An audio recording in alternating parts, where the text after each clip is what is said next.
नमस्कार नमस्कार नमस्कार दोस्तों, मैं Nikhilesh Jain Hindi chess base India channel पर आप सभी का हार्दिक अभिनंदन करता हूं। दोस्तों, फीडे ऑनलाइन शतरंज ओलंपियाड कल से शुरू हो गया। पिछले वार की संयुक्त स्वर्ण पदक विजेता भारतीय टीम ने अपना अभियान शुरू किया है।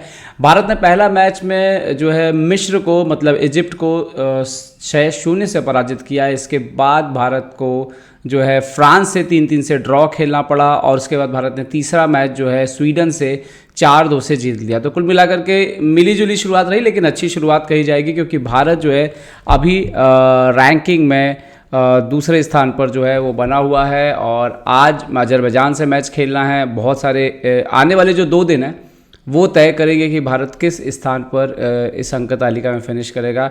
हम उम्मीद यही करते हैं कि भारत अंत में जो है वो सीड्स पर इस टूर्नामेंट में जो है फिनिश करेगा। तो खैर इस वाले वीडियो में हम बात करने वाले हैं भारतीय टीम के कप्तान 5 बार के विश्व चैंपियन विश्वनाथन आनंद जी की। दोस्तों, 52 साल उनकी एज जो है वो होने जा रही है और अभी भी वो जो है भारतीय शतरंज के सबसे बेहतर शतरंज खिलाड़ी हैं। मतलब कि करंट फॉर्म की मैं बात कर रहा हूँ, ओवरऑल तो वो हैं ही महान। करंट फॉर्म में भी जो उनका स्तर है और जिस तरीके से वो परफॉर्मेंस कर रहे हैं, कुछ दिनों पहले क्रोएशिया ग्रैंड चेस टूर में जिस तरह से उन्होंने खेला था और उसके बाद क्रैमनिक को हराया और उसके बाद फिर एक बार जो है ऑन द बोर्ड दिख रहे हैं वो। और बड़ी बात यह है कि विश्वनाथन आनंद जी ने जो पहले ही मैच में लीड किया टीम को पहले बोर्ड से, और इजिप्ट के एडली अहमद जो कि 2700 के प्लेयर रहे हैं उनके खिलाफ जो है एक अच्छी जीत दर्ज की।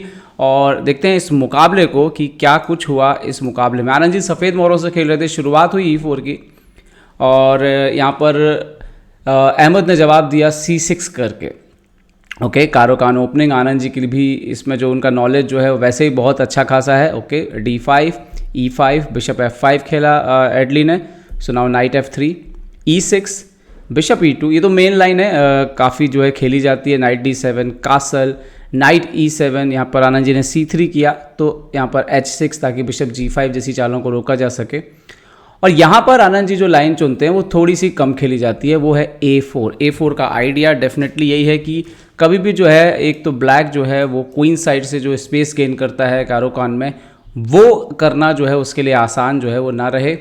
और अगर कभी अपोनेंट लॉन्ग कैसल करने का भी प्लान बनाएगा फ्यूचर में, तो अगर वाइट को आक्रमण करना हो तो इमीडिएटली जो है आपको आक्रमण भी के चांसेस आपको मिलते हैं। ओके, यहाँ पर G5 किया एडली ने, जो कि ये लाइन भी काफ़ी कम खेली जाती है, ये बहुत ज़्यादा लाइन जो है वो नहीं खेली जाती है। तो G5 जैसे बोर्ड पर होता है कुछ 10-12 गेम है जो कि डाटाबेस में है यहाँ से। तो इसके बाद धीरे धीरे मैच जो है वो नया बनता चला जाता है। अब इसमें देखिए एक चीज़ जिसका ध्यान रखना है एडली को कि चूंकि सेंटर क्लोज है, तो इसका मतलब ये है कि जब सेंटर इस तरह से ब्लॉक होता है कि आपको जो भी मदद मिलेगी या आपको जो भी रिसोर्सेस इकट्ठे करने हैं आक्रमण करने के लिए, वो आपको किंग साइड से करने होंगे। ठीक है, तो ये मैं सिर्फ आपको बता रहा हूँ कि ये जो G5 खेला गया इसका ड्रॉबैक क्या है। स्थिति ये है कि चूंकि आपका राजा सेंटर में बैठा है तो अब आपके पीसेस आसानी से मूव नहीं हो सकते हैं कि बोर्ड के इस हिस्से पे आसानी से आ पाएँ और अटैक कर पाएँ। तो G5 खेल तो दिया एडली ने, लेकिन इसके बाद इसको मैनेज वो पूरे गेम में जो है अच्छे से पोजीशन को कर नहीं पाए। ओके, नाइट BD2 खेला, आनंद जी का पूरा ध्यान था डेवलपमेंट वो कर रहे थे। यहाँ पर नाइट G6 आया एडली। सो यहाँ पर आनंद जी खेलते हैं नाइट E1। ये जो थी ये नॉवेल्टी थी, मतलब इससे पहले ये चाल बोर्ड पर नहीं खेली गई थी। और अगर आप वाइट को देखो तो वाइट का किंग सेफ है, कोई दिक्कत नहीं है। ब्लैक जरूर आक्रमण करने की कोशिश कर रहा है, लेकिन कभी अगर वाइट ने काउंटर अटैक किया तो ब्लैक को दिक्कत हो जाएगी क्योंकि अभी भी उसका राजा सेंटर पर है और पीसेस कोऑर्डिनेट नहीं है, संतुलन मतलब तालमेल जो मोहरों के बीच में वो उतना अच्छा नहीं है। ओके, यहाँ पर नाइट इन्होंने खेला F4। सो बिशप G4 आए विश्वनाथन आनंद जी, वो तैयार थे एक्सचेंज करने के लिए। तो बिशप G6 खेला यहाँ पर एडली ने। नाउ नाइट B3, अभी बिशप E3 भी निकलने की तैयारी। और अब मजबूरी वाली बात थी कि करें तो करें क्या, तो उन्होंने खेला H5। ओके, यहाँ पर एडली के लिए ये भी एक समस्या थी कि वो ये डिसाइड नहीं कर पा रहे थे कि बिशप कहाँ से खेलेगा, इधर से खेलेगा या इधर से खेलेगा। ओके, वैसे वो जब खेला तो कमाल ही हुआ। H5 किया यहाँ पे, तो आनंद जी वापस आ गए बिशप F3। अभी प्रॉब्लम यह है कि आप कंटिन्यू G4 नहीं कर सकते हो। G4 करोगे तो बिशप इंटू F4 आ रहा है और फिर आप अगर F3 मारते हो तो नाइट F3 क्वीन F3 कुछ भी जो है वो वाइट को फेवर करेगा क्योंकि वाइट पॉन अप हो जाएगा। अब एक बार फिर से पोजीशन यही थी और यहाँ से ही समझ में आ रहा था कि एडली पोजीशन को मैनेज नहीं कर पा रहे हैं, जबकि आनंद जी बहुत अच्छे से पोजीशन को समझ रहे थे। एडली ने C5 किया, सेंटर से स्ट्राइक किया। अब यहाँ पे देखने वाली बात यह है कि आपका राजा खुद सेंटर पर रखा है और अगर सेंटर यहाँ पर ओपन अप होगा तो फ़ायदा वाइट को होगा। आनंद जी ने यहाँ पे कुछ नहीं किया, एक और मोहरा निकाला, यही अनुभव है। और यहाँ पर एडली डिसीजन लेते हैं C4। अब ये एक तरह का दो चीज़ें हैं कि एक C4 हो गया तो आपको पता है कि भाई अब सेंटर क्लोज हो गया है, तो अब मेरे राजा को कोई छू नहीं सकता है, ठीक है, अच्छी बात है। लेकिन इन द सेम टाइम आपको ये भी समझना है कि अब आपके पीसेस जो है बोर्ड पे 3 हिस्सों पे काम चल रहा है आपका। आपके कुछ मोहरे यहाँ पर हैं, अटैक करना चाहते हैं लेकिन हो नहीं रहा है। आपके कुछ मोहरे यहाँ रखे हैं, आप कासल करना चाहते हैं तो, लेकिन अभी भी उसमें टाइम है। बिशप अभी तक आपने डिसाइड नहीं कर पाए हैं कि कहाँ से खेलेंगे, तो आनंद जी ने उनको पूरी तरह से ऐसी पोजीशन पे ला के रख दिया है कि अभी एडली के पास ज़्यादा कुछ समझ नहीं आ रहा है कि कंटिन्यू गेम को करें कैसे। आनंद जी ने यहाँ पे नाइट C1 खेला। अब उनका आइडिया इसी नाइट को जरूरत पड़ने पे E2 पे लेकर के आएंगे। Okay, queen B6, idea intentional बिल्कुल साफ है कि अब भाई करें तो करें क्या, तो कैसल तो कर ही लें एक बार। आनंद जी ने क्वीन D2 खेला, B2 भी बचा लिया और यहाँ पर बिशप H6 खेला एडली ने। और ऐसा लगता था कि चलिए आपके फाइनली जो है वो मोहरे निकले, लेकिन यहीं से जो है आनंद जी ने मैच में पकड़ बना ली। आनंद जी ने यहाँ पे ब्रिलियंट मूव खेला H4। अब समस्या यह है कि अगर आप इस पॉन को मारेंगे तो आपका नाइट जो है वो चला जाएगा बिशप के हाथों यहाँ पर। आप ये पॉन नहीं मार सकते। ने सपोर्ट लगाया F6 से, और ये एक एक्चुअली में उनको समझ में आ रहा था कि करें तो करें क्या, क्योंकि क्वीन को भी गेम में इन्वॉल्व करना है। और हालांकि इससे वीकनेस और बड़ी गेम में। आनंद जी ने खेला E/F6, क्वीन D6 लेकर के आए और इसके ज़रिए जो है उन्होंने सपोर्ट लगाया नाइट के ऊपर। आनंद जी लेकर के आए नाइट E2 एक्सचेंज करने के लिए। फाइनली यहाँ पे मारा night E2, bishop E2, night F6 और नाउ H G5। यहाँ पर उनके पास चाल थी, नाइट E4 टेम्पो गेन किया, queen C1। Now bishop G7, bishop को बचाया। बिशप F4, क्वीन E7 और उसके बाद नाइट F3। तो देखिए आप पिछली 3 चालें देखिए, 2-3 चालें कि कैसे पहले तो उनका जो एक मोहरा है अपोनेंट का अच्छा नाइट आप एक्सचेंज करते हो, फोर्स करते हो। उसके बाद बैकवर्ड जाने के बाद भी आपको एक टेम्पो गेन हुआ, पहले तो उसको बिशप हटना पड़ा, आपका एक टेम्पो गया, लेकिन अपोनेंट से आपने 2 टेम्पो लिए, फिर बिशप लग के क्वीन को हटाया और फिर तुरंत नाइट की वापसी हो गई। तो एक्चुअली में 2-3 चालों में अगेन वाइट जो है पूरी तरह से रिफ्रेश हो गया, पोजीशन बहुत अच्छी हो गई। H4 खेला यहाँ पर एडली ने, लेकिन दिक्कत ये थी कि उनके पास अभी भी जो मेन समस्या जा रही थी कि पीसेस एक दूसरे के साथ तालमेल नहीं बना रहे। मतलब जैसे रुक अच्छा काम कर रहा है लेकिन दूसरा कोई मोहरा नहीं है जो सपोर्ट कर रहा हो अटैक करने में, और पूरे गेम में वो यही खोजते रहे। नाइट E5 आए, विश्वनाथ आनंद जी G6 के बिशप पर अटैक किया, बिशप F5 खेला यहाँ पर।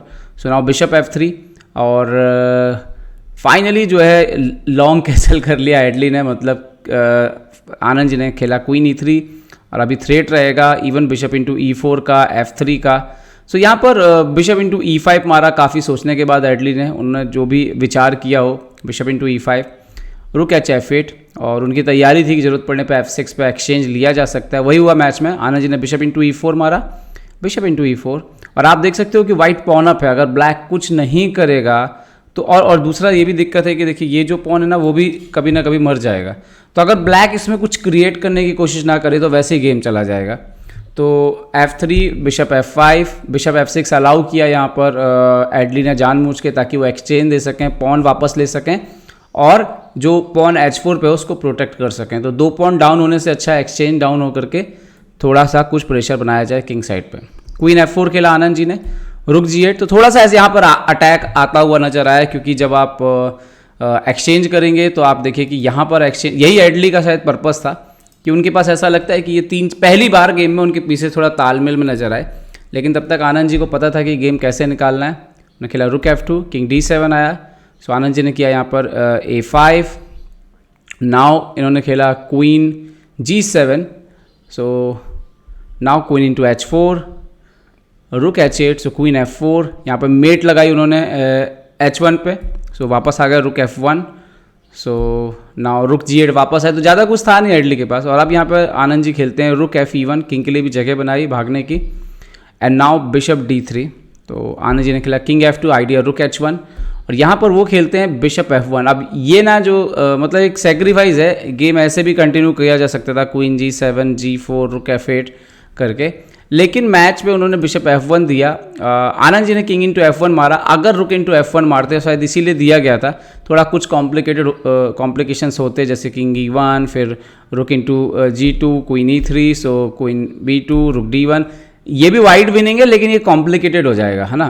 तो इसीलिए आनंद जी ने इसको अवॉइड किया। आनंद जी ने किंग F1 खेला। उन्होंने बराबर सोच लिया था डिफेंस, उनको पता था कुछ नहीं हो रहा है।